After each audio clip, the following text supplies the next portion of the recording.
All right, guys, we're going to do all things. And in all things, I want you to know that it goes, we know God works all things together. So God works all things together, like that, all right? So we know God works all things together. It's fast, but you're going to get it. It's such a good one. This song is such a good one. Hide the word of the Lord in your hearts.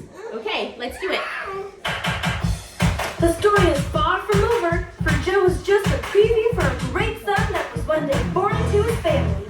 His name was Jesus, and like Joseph, he was loved by his father, hated by his brothers, and surrounded by evil people who intended to harm him. He was nailed to a cross.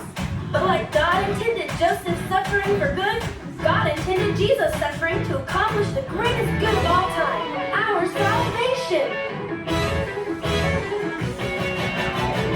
Some days are always sunny, and those days feel just like summer when everything is easy, the weather's fine. Some days are harder than others, and those days sometimes we can wonder if the innocence way are we